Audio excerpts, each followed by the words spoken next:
Hello friends, तो आज का हमारा टॉपिक है chapter number 11 from book Shivlal class 12 accounting ratio. तो अकाउंटिंग रेशो के अंदर आज हम पढ़ेंगे लिक्विडिटी रेशो। तो आपको पता ही होगा कि लिक्विडिटी रेशो जो होता है उससे हम शॉर्ट टर्म लिक्विडिटी को फाइंड करते हैं कि हमारी जो फाइनेंशियल पोजीशन है हमारी जो फर्म की फाइनेंशियल पोजीशन है वो शॉर्ट टाइम के लिए कितनी है उसको हमको कैलकुलेट करना होता है, जिसके लिए हम लिक्विडिटी रेशो पढ़ते हैं। The ratio is use to measure the ability of the firm to meet out its short term obligations. मतलब ये है कि जो लिक्विडिटी रेशो है इससे हम अपनी शॉर्ट टर्म ऑब्लिगेशंस का पता कर सकते हैं कि जो हमारी फर्म है वो शॉर्ट टर्म खर्चे होते हैं, जो 1 साल के अंदर होने वाले खर्चे होते हैं, उनको दे पाएगी या नहीं दे पाएगी। हमारे कंपनी की फाइनेंशियल पोजीशन कैसी है फर्म की, उसको पता करने के लिए भी हम लिक्विडिटी रेशो पढ़ते हैं। तो आज हम लिक्विडिटी रेशो के अंदर 2 रेशो पढ़ेंगे, करंट रेशो और एक लिक्विड रेशो, क्विक रेशो या और एसिड टेस्ट रेशो। ये कोई 4 रेशो नहीं है, ये 2 ही रेशो हैं। लिक्विड रेशो के 3 नाम है, लिक्विड रेशो, क्विक रेशो और एसिड टेस्ट रेशो। तो ये रहा हमारे लिक्विडिटी रेशो का छोटा सा इंट्रोडक्शन। तो चलिए आज हम पढ़ते हैं इस वीडियो में current ratio.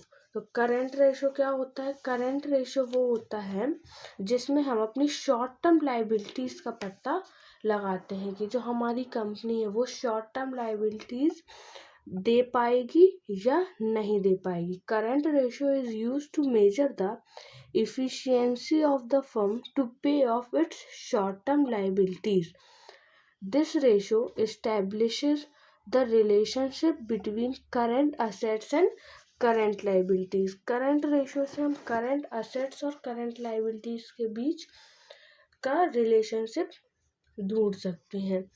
This ratio shows whether the current assets of the firm are adequate to meet our current liabilities or not. Current ratio से हम अपनी फर्म से शो करवा सकते हैं, मतलब हम अपनी फर्म का देख सकते हैं कि ये हमारी करंट लायबिलिटीज़ को दे पाएगा या नहीं, ये हमारी करंट लायबिलिटीज़ को देने में सक्षम है या नहीं। इसीलिए हम करंट रेशो का यूज करते हैं।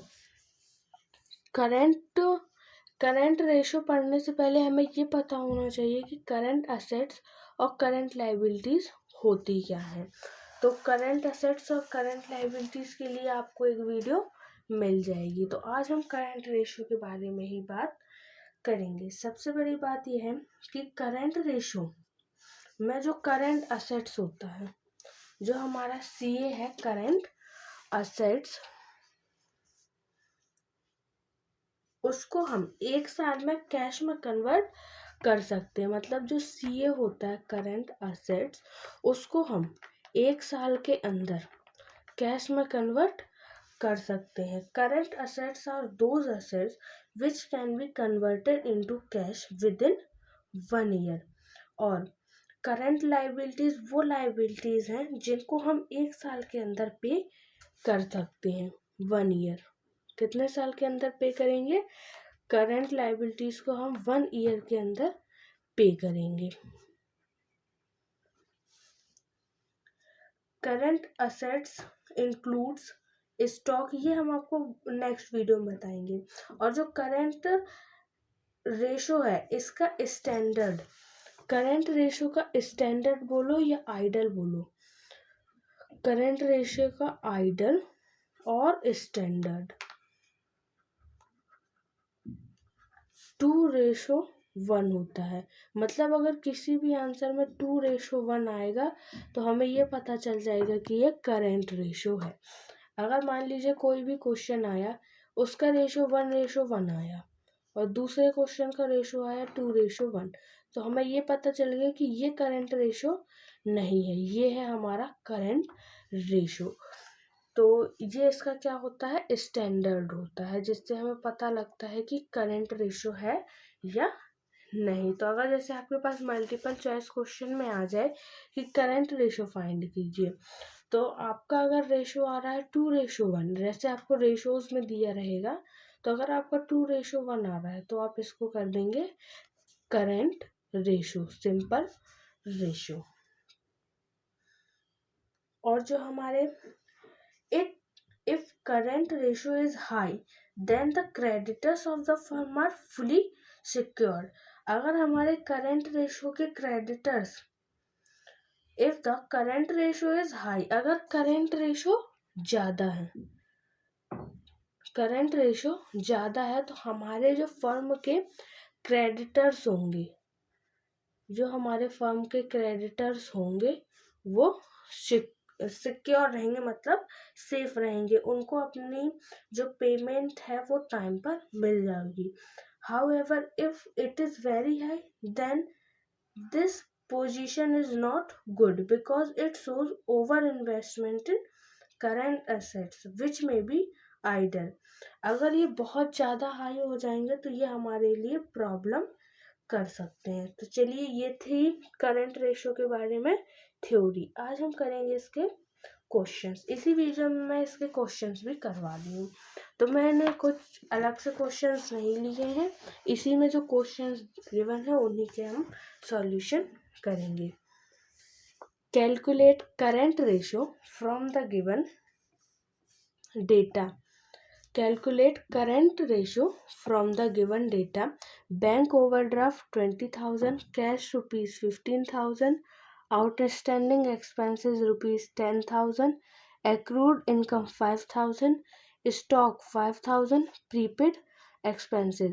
ये हमारे पास क्वेश्चन दिया हुआ है, इससे हमको करंट रेशो का पता करना है।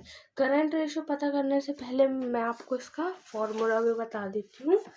तो करंट रेशो का फॉर्मूला होता है CR equals to CA upon CL।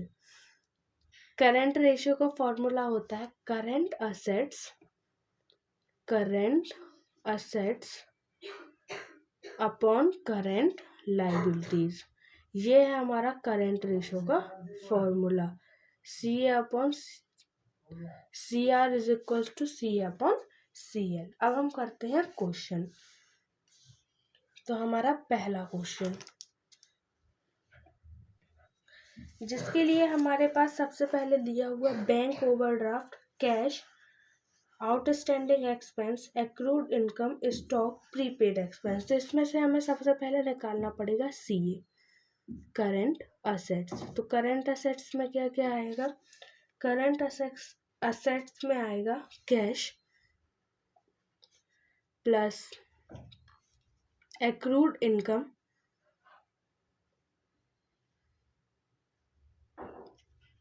Plus stock plus prepaid expenses. ये हमारे क्या हो जाएंगे, करंट असेट्स हो जाएंगे।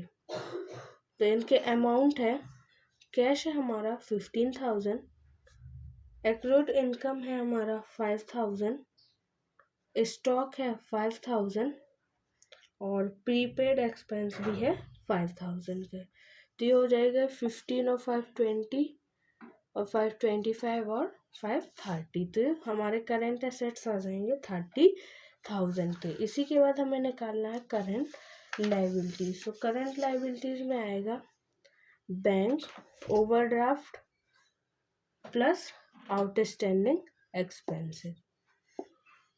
बैंक ओवरड्राफ्ट दिया हुआ है 20,000 का, इसी में आउटस्टैंडिंग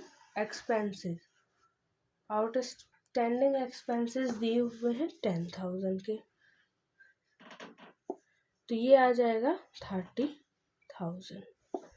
और हमारा CR का, करंट रेशो का फॉर्मूला होता है CA अपॉन CL। तो CA कितना है हमारा 30,000 और CL भी है 30,000। तो हमारा करंट रेशो क्या आ गया, 1:1। तो हमारा करंट रेशो आ गया 1:1। बहुत ही सिंपल क्वेश्चन था। इसी के बाद चलते हैं नेक्स्ट क्वेश्चन की तरफ।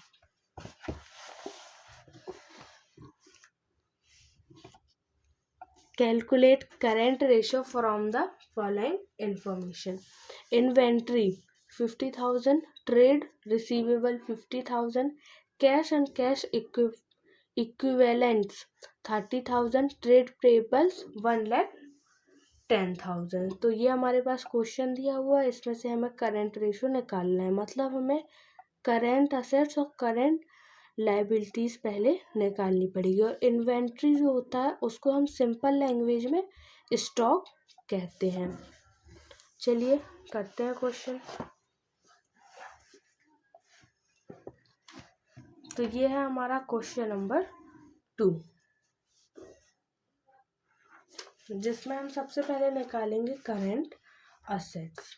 करंट असेट्स निकालने के लिए इन्वेंट्रीज या स्टॉक,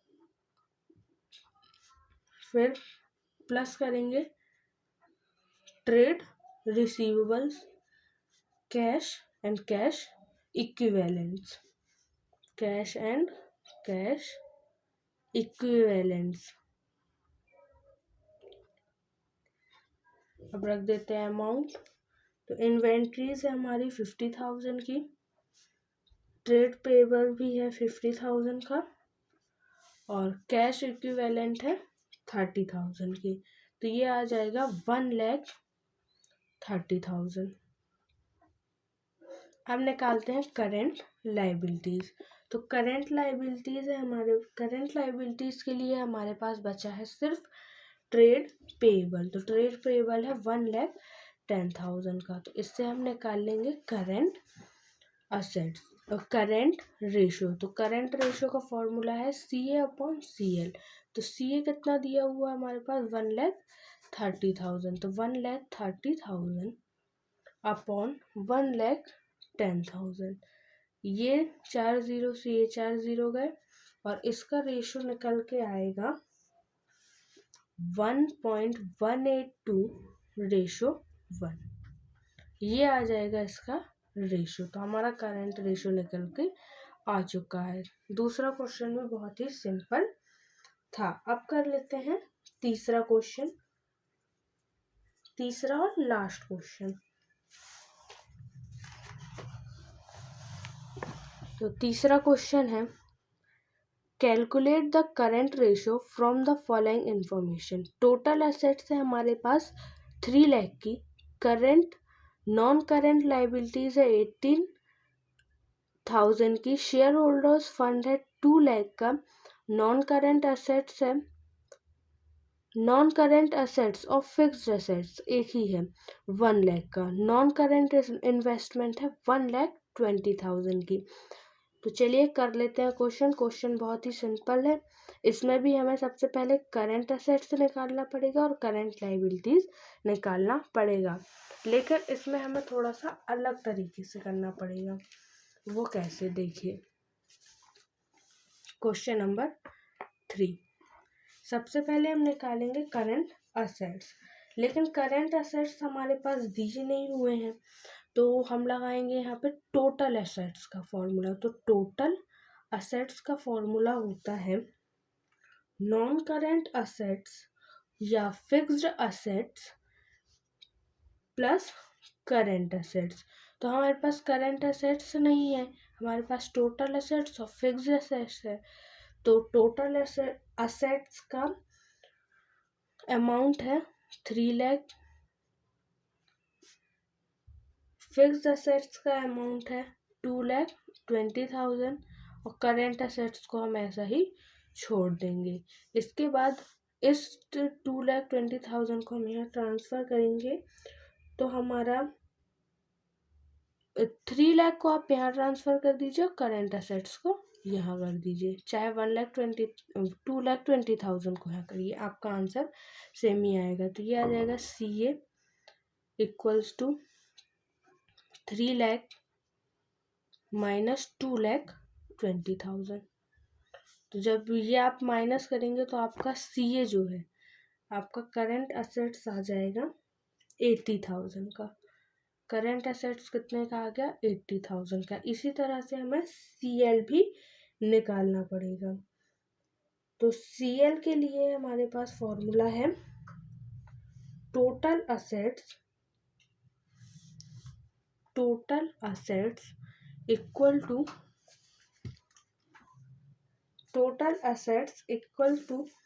इक्विटी एंड लायबिलिटीज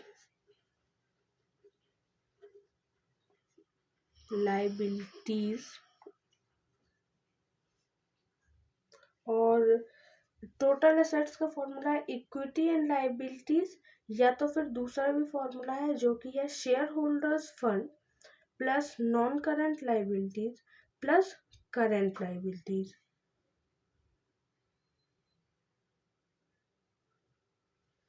तो हम ये वाला यूज करेंगे, शेयर होल्डर्स फंड